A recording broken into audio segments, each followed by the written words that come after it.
स्वागत है आपका ब्रेक के बाद।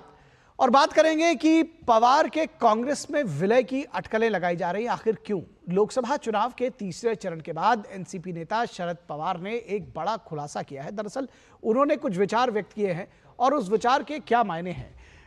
उन्होंने एक बड़ा खुलासा किया है शरद पवार ने, और उन्होंने ये कहा कि आम चुनावों के बाद कई क्षेत्रीय दल कांग्रेस के करीब आएंगे, और इस करीब आने के क्या मायने हो सकते हैं, क्योंकि इसमें जो उनका अपना विमर्श है वो भी जुड़ा हुआ है। उन्होंने कहा कि उनकी पार्टी का भी कांग्रेस में विलय हो सकता है, उनकी पार्टी का विलय हो सकता है। तो वो ये कह रहे हैं कि और जो क्षेत्रीय दल है वो भी करीब आएंगे। मैं कांग्रेस और अपनी पार्टी में कोई अंतर नहीं देखता हूं। ये पवार के कांग्रेस में विलय की जो अटकलें हैं वो उसके बाद और स्ट्रांग हुई हैं। शरद पवार कहते हैं कि मैं वैचारिक रूप से कांग्रेस का ही हूं, कांग्रेसी ही हूं। तो सवाल उठता है कि अब उद्धव ठाकरे की शिवसेना का क्या होगा, क्योंकि इन सब ने मिलकर शिवसेना और कांग्रेस और शरद पवार ने महाविकास अघाड़ी बनाई थी। तो सवाल यह भी है कि कांग्रेस एनसीपी के विलय के बाद जो एमवीए है महाविकास अघाड़ी, आखिर उसका क्या होगा? ये सब कहां जाएंगे? 6 महीने के बाद राज्य में विधानसभा चुनाव की संभावनाएं व्यक्त की जा रही हैं कि 6 महीने बाद राज्य में विधानसभा के चुनाव होंगे। लोकसभा चुनाव में क्षेत्रीय पार्टियां विधानसभा चुनाव को सामने रखकर ही लड़ रही हैं, क्योंकि क्षेत्रीय पार्टियों के लिए जो है वो विधानसभा चुनाव कहीं ज्यादा महत्वपूर्ण रहते हैं। तो क्या लोकसभा चुनाव कई पार्टियों के लिए वजूद बचाने का संघर्ष है? क्या ये जो बयान आया है, क्या ये उसी से जुड़ा हुआ है? इंडिया गठबंधन के 28 दलों के सामने बड़ी चुनौती उनकी अपनी पार्टी को लेकर के ही है। कांग्रेस ने भी बड़ा त्याग दिखाते हुए क्षेत्रीय पार्टियों के साथ समझौता किया, अधिकांश जगहों पर उनको ज्यादा शेयर भी दिया और एक बड़ा त्याग दिखाने की बात कही। लेकिन सवाल उठता है, बड़ा सवाल है कि कांग्रेस अगर खुद मजबूत होती तो क्या महज 328 सीटों पर चुनाव लड़ती? ये एक बड़ा सवाल है और इस पर जो है जवाब वो कांग्रेस से जरूर मांगा जाएगा।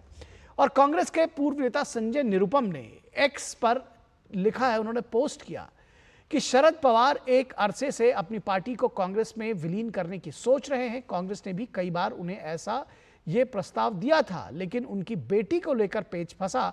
उन्होंने महाराष्ट्र में बेटी को कांग्रेस का नेतृत्व सौंपने का आग्रह किया था, जिसे कांग्रेस ने ठुकरा दिया।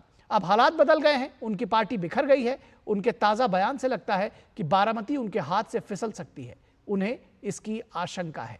तो मौजूदा लोकसभा चुनाव में बारामती से जहां पर शरद पवार की बेटी सुप्रिया सुले लड़ रही हैं, वहीं पर अजित पवार की पत्नी उनके सामने है, यानी कि ननद भौजाई जो है वो आमने सामने है। तो उनको लग रहा है, ये कहना है जो संजय निरुपम का, कि उनको लगता है कि बारामती की सीट दरअसल फंसी हुई है। तो इस विषय पर बातचीत करने के लिए हमारे साथ श्यामा मिश्रा मुंबई से जुड़ी हुई हैं और हमारे साथ विनोद मिश्रा हमारे सलाहकार संपादक वो भी जुड़े हुए हैं। तो इन दोनों के पास चलते हैं। सबसे पहले श्यामा, आपके पास आएंगे। श्यामा हमारे साथ फोन लाइन पर जुड़ी हुई हैं।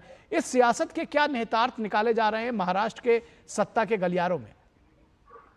देखिए निखिल, अगर हम इस तरीके के बयानबाजी की बात करें तो जाहिर सी बात है, कहीं ना कहीं जो ऑपोजिशन है वहां पर डर का एक हम समझ सकते हैं माहौल बनता हुआ नजर आ रहा है। क्योंकि जिस तरीके से एनडीए की पॉपुलैरिटी या कहीं प्रधानमंत्री जिस तरीके से कैंपेनिंग कर रहे हैं, माहौल जो समझ में आ रहा है, हो सकता है उस तरीके से जो ऑपोजिशन है उनकी एकजुटता भी कम पड़ रही है कहीं ना कहीं। इसीलिए इस तरीके के बड़े बयानबाजी करते हुए नजर आ रहे हैं इतने बड़े नेता।